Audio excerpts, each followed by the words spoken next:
အားလုံးပဲမင်္ဂလာပါခင်ဗျာဒီနေ့တင်ဆက်မယ်အပီဆို56မှာတော့ကြေကွဲနေကြတဲ့ယောက်ျားတို့ကြီးကိုအရင်ဆုံးမြင်လိုက်ရပါတယ်ခင်ဗျာသူတို့ဒီလိုဖြစ်နေရတဲ့အကြောင်းရင်းကတော့ဂျေဆိုတဲ့ကောင်ကရှယ်လီကိုတွဲပြီးတော့ကြောင်းတဲ့ကိုဝင်လာခဲ့လို့ဖြစ်ပါတယ်မီနူတို့ကလည်းဂျေကိုရန်သူတွေများလာတာကြောင့်တတိထားဖို့ပြောနေရပါတယ်ထို့အချိန်မှာပဲအသက်ခန့်အလိုက်တဲ့ကျောင်းသားဥက္ကဋ္ဌဆိုတဲ့ကောင်ရောက်လာပြီးတော့ဂျေကိုစပြီးတော့ကြောက်ဖြုတ်ပါရယ်။ကျောင်းကောင်းမလေးနဲ့လာတဲ့ရတာကြုံဖို့ကောင်းရလား။အော်ဒါနဲ့ငါကျောင်းသားဥက္ကဋ္ဌတေဖြစ်သွားတာမင်းသိပြီးသွားပြီလား။မင်းကပေါက်ကရတွေရှောက်လို့နေရဟုတ်ကွာ။မကျင်နိုင်လေကျောင်းသားတွေကိုဘုတ်ပြန်ပေးခိုင်းပြီးတော့ပြန်လှုပ်လို့ရရင်နော်။ငါစိတ်မဆိုးစိတ်ချဆိုပြီးတော့ကြော်တော်စကားတွေလာပြောနေပါလေ။မင်းတို့ကတော့သူတို့ကျောင်းသားခံရတဲ့အချိန်ခဏတွေမှာကျောင်းသားဥက္ကဋ္ဌအသစ်ပြောင်းလာတာကြောင့်အံ့ဩနေပါလေ။ဂျေကတော့ကျောင်းသားဥက္ကဋ္ဌအသစ်ဆိုတဲ့ကောင်ကိုတောက်ဖက်တော့မလုပ်ဘဲနဲ့ရှောင်ထွက်သွားခဲ့ပါလေ။ကျောင်းသားဥက္ကဋ္ဌအသစ်ဆိုတဲ့ကောင်ကဂျေကသူ့ကိုရှောင်သွားတာကြောင့်လာကားကောင်အရင်တော့ကကြတော့အတော်ဆုံးကျောင်းသားလို့ဘာလို့နဲ့ဟန်ဆောင်နေပြီးတော့အခုမှလူမိုက်နေပေါင်းပြီးတော့ရန်လက်ဖြစ်တာခံရတာတော့နေသေးတယ်ဆိုပြီးတော့အားချောင်းလိုက်ပါလေ။တို့ချိန်မှာမီနူနဲ့တူကအဲ့ဒီကောင်ရဲ့စကားကိုကြားသွားပြီးတော့ဟေ့မင်းဘသူတွေကိုလူမိုက်တယ်လို့ပြောလိုက်တာလဲဆိုပြီးတော့တွေ့ဖို့လုပ်နေပါတယ်။ကျောင်းသားဥက္ကဋ္ဌအစ်စ်ကောင်လေမင်းတို့သူ့ကိုလှုပ်တယ်မဲဆိုတာကိုသိတာကြောင့်မင်းတို့ငါ့ကိုထိရင်ထိကြည့်နော်။ငါကျောင်းဦးနဲ့တိုင်ပြောမှလို့ဆိုပြီးတော့အာချောင်ပြီးမှလန့်နေပါတယ်။ထို့ချိန်ကရှယ်လီကကျောင်းသားဥက္ကဋ္ဌအစ်စ်ဆိုတဲ့ကောင်ကိုဟဲ့နေပါစားပိတ်တာနေဟာနေဘာကောင်ဖြစ်နေငါတို့စိတ်ဝင်စားဘူးဆိုပြီးတော့အနာကပ်တော့ကအင်ဂျင်နဲ့အဲ့ဒီကောင်ရဲ့ခေါင်းကိုအုပ်လိုက်ပြီးတော့ချိုးမဲ့ကြိတ်မဲ့လက်နေတာကြောင့်မင်းတို့နဲ့ထွန်ကရှယ်လီကိုပြန်ဆွဲထားရပါတယ်။ယူနာကလည်းဂျီတို့ကိုကြည့်ပြီးတော့သူတို့နှစ်ယောက်ကတွဲနေကြလားမတွဲနေကြလားငါလည်းမိုးရေခွဲတတ်တော့ပါကွာ။မိဟာနဲ့အစင်ပြေးရလားဆိုပြီးတော့သူ့တငယ်ချင်းမိယာကိုမေးလိုက်ပါတယ်။မိယာကတော့ငါဒီလိုတွေဖြစ်လာလိမ့်မယ်ဆိုတာကြိုတွက်ပြီးသားပါဆိုပြီးတော့စစ်ပြက်လက်ပြက်လေးတန်းနဲ့ဖြစ်လိုက်ပါတယ်။ထွန်းတော်ကြီးကသူတို့ရှိကိုရောက်လာတဲ့အချိန်မှာတော့မိယာကနင်တို့ကြောင်းပြန်တက်ရတာကိုမြင်တော့ဝမ်းသာလိုက်တာဟာဒါနဲ့နင်းမျက်နှာမှာလည်းအရင်တစ်ခေါက်တွေတုန်းကတည်းကတော်တော်သက်သာသွားတာပဲဆိုပြီးတော့ပြောလိုက်ပါတယ်ဂျေကတော့အေးဟုတ်တယ်ဆိုပြီးတော့ပဲပြောလိုက်ပါတယ်တစ်ဖက်မှာတော့ကျောင်းကြီးကဂျေရဲ့ပုံကတဲကြီးမှာကက်ကလက်သီးနဲ့ထိုးနေခဲ့ပါတယ်ဂျေဆိုတဲ့ကောင်လေးမင်းကိုဒီတဲ့ခွင့်မလွန်ပေးနိုင်ဘူးငါမြေးရှစ်လေးကြောင့်မင်းကန်ကောင်းသွားတဲ့မတ်ဆိုပြီးတော့ဂျေကိုကြိတ်မနိုင်ခဲမရဖြစ်နေခဲ့ပါတယ်ထို့ချိန်မှာတော့ကျောင်းအောင်ကြီးရဲ့တကားဆောင်ကဆရာခေါ်ရတဲ့ဂျန်ဆရာရောက်လာပါပြီဆိုပြီးတော့ပေါင်းရောက်စပယ်အရှိကြီးနဲ့တကူလုံးမှာလည်းပေါင်းရောက်ဂျန်ဝတ်စုံကိုဝတ်ထားပြီးတော့ကြွက်သားတွေနဲ့အားကောင်းမောင်းတန်ဘဲကြီးကိုအခန်းထဲကိုခေါ်လာခဲ့ပါတယ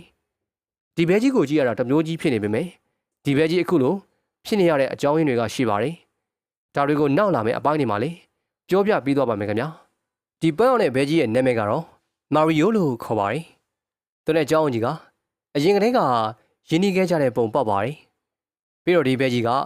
ီတလီနိုင်ငံသားတစ်ယောက်ဖြစ်ပါတယ်။ထို့နောက်အဲ့ဒီဘဲကြီးကကျောင်းကြီးကိုသူ့ကိုဘာအတွက်အခန်းအိမ်မှာအားကစားဆရာဖြစ်လှုပ်ခိုင်းစေချင်တာလဲဆိုပြီးတော့မေးလိုက်ပါတယ်။ကျောင်းကြီးကတော့အဲ့ဒီအခန်းမှာစက်ဝင်းပြိုင်ပွဲကိုဝင်ပြိုင်မဲ့ကလေးတွေရှိတယ်။အဲဒါကြောင့်မင်းကိုထရိနာအနေနဲ့သူတို့တွေကိုလက်ကျစ်ပေးစေချင်တာ။ဒါနဲ့မင်း professional စက်ဘင်းသမားဘဝကိုဘာလို့ဆွန့်လွတ်လိုက်လဲဆိုပြီးတော့မေးလိုက်ပါတယ်။ဆရာမာရီယိုကတော့ဒါတွေကိုနောက်မှပဲအေးဆေးရှင်းပြပါမယ်ဆိုပြီးတော့ပဲပြောလိုက်ပါတယ်။အဲ့တုန်းကအကြောင်းတွေကိုပြန်စဉ်းစားလိုက်သူ့ရင်တွေအရန်ခုန်လာလို့ပါဆိုပြီးတော့ဒီလိုပုံစံကြီးနဲ့ပြောလိုက်ပါတယ်။သူ့ကိုကြည့်ရတာမုတ်စိတ်မွေရင်ပေါက်မွေးတွေနဲ့မိမကြီးကိုကြည့်နေရတယ်လို့ဖြစ်နေပါတယ်။ပြီးတော့ဒီကြောင်မှာကောင်လေးချောချောလေးတွေရှိလားဆိုပြီးတော့မေးလိုက်ပါသေးတယ်။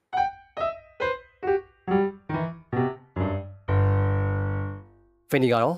စပိန်ပြိုင်ပွဲလုပ်ပေမဲ့ကုမ္ပဏီကိုသွားပြီးတော့တယောက်တည်းပြိုင်လို့မရဘူးလားဆိုပြီးတော့စရေးမောက်ကိုပြဿနာရှာနေပါတယ်စရေးမောက်ကလည်းပြိုင်ပွဲကအဖွဲလိုက်ပဲလက်ခံတာဖြစ်ကြောင်းကြောက်ကြောက်နဲ့ရှင်းပြနေချပါတယ်ဖင်နီကတော့ဘလို့ဖြစ်လို့သူကတယောက်တည်းပြိုင်လို့မရလဲဆိုပြီးတော့ထပ်ပြီးတော့ပြဿနာရှာနေပြန်ပါတယ်ဖြုတ်ချင်မှာပဲနောက်ကနေဟေ့မင်းကလေးတယောက်ကိုဘာလို့အဲ့လောက်ရဲရဲဆန်းတွေပြောနေရလဲဆိုပြီးတော့ပြောလိုက်တဲ့အတန်ကိုကြားလိုက်ရပါတယ်အားနဲ့ဖင်နီလေဘယ်ကောင်ပြောလိုက်တာလဲဆိုပြီးတော့နောက်ကိုလှည့်ကြည့်လိုက်ပါတယ်ထုတ်ချင်မှာတော့ကြော်ကြီးဆိုတဲ့ကောင်က သူ့အဖွဲသွားရင်းနဲ့ရောက်ချလာခဲ့ပါတယ်ကြော်ကြီးကတော့ဟေ့အောင်မင်းကောင်းမလေးကိုသွားနောက်ရှက်မနေနဲ့သူကသူ့လို့သူလုံနေတာမင်းလည်းပြန်ပွဲဝင်ချင်းမင်းရမင်းအဖွဲတစ်ခုအမြန်ထောင်းလိုက်ပါလားဆိုပြီးတော့ဖီနီကိုပြောလိုက်ပါတယ်ဒါလို့နဲ့တယောက်နဲ့တယောက်တေချာကြည့်လိုက်တဲ့အချိန်မှာတော့ကြော်ကြီးဆိုတဲ့ကောင်ကဖီနီငယ်ငယ်တုန်းကဖီနီကိုအနိုင်ကျင့်ခဲ့တဲ့ကောင်ဖြစ်နေပါတယ်ကြော်ကြီးကလည်းဖီနီကိုမှတ်မိသွားပြီးတော့ဟာမင်းတော်ထွားလာတာပဲမင်းစပင်းတွေမျက်လုံးတွေကြောင့်သာမဟုတ်ရင်ငါမင်းကိုမှတ်တော့မှမိမှာမဟုတ်ဆိုပြီးတော့ဖီနီကိုစကားနာထိုးပါရယ်ဖီနီကတော့ကြော်ကြီးကိုအခဲမကြည့်တဲ့မျက်နှာကြီးနဲ့ပဲစိုက်ကြည့်နေခဲ့ပါတယ်ဒီအပိုင်းလေးကိုဒီနေရာမှာပဲအဆုံးသတ်ထားပြီးတော့နောက်လာမယ့် episode တွေမှာတော့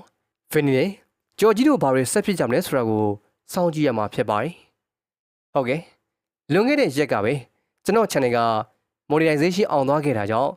bro တို့ကိုကျေးဇူးတင်တဲ့အနေနဲ့အစီအစဉ်လေးတစ်ခုစီစဉ်ထားပါတယ်ခင်ဗျာအဲ့ဒါကတော့ viewer တွေတဲကနေတယောက်ကိုကျွန်တော်က win breaker art style နဲ့ပုံတစ်ပုံဆွဲပြီးသွားမှာဖြစ်ပါတယ်bro တို့နေကတော့ကိုမမတစ်ကနေ30အတွင်းကိုကြိုက်နေတဲ့ရကဏ္ဍတစ်လုံးမှန်သွားပြီးရုံပါပဲခင်ဗျာကျွန်တော်သတ်မှတ်ထားတဲ့ကဏ္ဍကိုပထမဆုံးမှန်အောင်ဖြည့်တဲ့သူကိုပဲရွေးချယ်သွားမှာဖြစ်ပါတယ်ခင်ဗျာပြီးတော့ကျွန်တော်ကကောမမှာပဲအဖြေမှန်တဲ့သူကိုကြော်ညာသွားမှာဖြစ်တဲ့အတွက်ကြောင့်ကောမမှတ်ပြီးလေကိုကောမကိုပြန်စစ်ပေးကြဖို့ပြောချင်ပါတယ်ခင်ဗျာဒီနေ့အထိလိုက်ပါကြည့်ရှုလာတဲ့ဘရိုတို့တယောက်ချင်းစီတိုင်းကိုကျေးဇူးအထူးပဲတင်ရှိပါတယ်ခင်ဗျာ